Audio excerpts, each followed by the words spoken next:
सत्यवती का जन्म महाभारत काल की एक रहस्यमयी घटना है, जो उन्हें एक साधारण इंसान से महान विभूति बनाती है। सत्यवती के जन्म का संबंध ऋषि पराशर, एक मछुआरिन माता, और कुछ देवतुल्य घटनाओं से है। पौराणिक कथाओं के अनुसार सत्यवती के जन्म से पहले उनकी माता एक साधारण मछुआरिन थी, जो यमुना नदी के तट पर अपने पिता के साथ मछलियां पकड़ती थी। एक दिन मछुआरिन को एक दिव्य मछली पकड़ में आई, और जब उस मछली का पेट काटा गया तो उसमें से सत्यवती का जन्म हुआ। उनका जन्म किसी रहस्य से घिरा हुआ था और यह माना जाता है कि वह स्वयं वरदान स्वरूप जन्मी थी। बचपन से ही सत्यवती को उनके सौंदर्य और दिव्यता के कारण लोग मत्स्यगंधा कहकर पुकारते थे, जिसका अर्थ था मछली की गंध वाली। हालांकि आगे चलकर उनके जीवन में ऋषि पराशर के आशीर्वाद से यह गंध एक दिव्य सुगंध में बदल गई।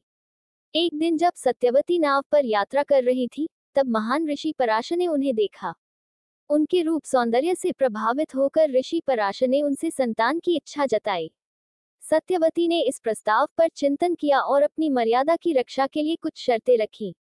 ऋषि पराशर ने उनकी शर्तों को स्वीकार किया और उन्हें वरदान दिया कि इस घटना से उनकी पवित्रता पर कोई आंच नहीं आएगी और वह आजीवन पवित्र रहेंगी। इसके अलावा उन्होंने सत्यवती को एक दिव्य सुगंध का वरदान दिया, जिससे उनकी मत्स्यगंधा मछली जैसी गंध हमेशा के लिए दूर हो गई। इस प्रकार ऋषि पराशर के साथ सत्यवती के संयोग से एक महान ऋषि और विद्वान वेद व्यास का जन्म हुआ, जिन्हें वेदों का संकलनकर्ता और महाभारत का लेखक माना जाता है। इसके बाद सत्यवती ने राजा शांतनु से विवाह किया, जिससे उन्हें दो पुत्र चित्रांगद और विचित्रवीर्य हुए। इस प्रकार वे कुरु वंश की महारानी बनी। उनके विवाह के कारण ही शांतनु के पुत्र देवव्रत भीष्म ने ब्रह्मचर्य का व्रत लिया और भीष्म कहलाए। सत्यवती का जीवन प्रेरणादायक और पौराणिकता से भरपूर था।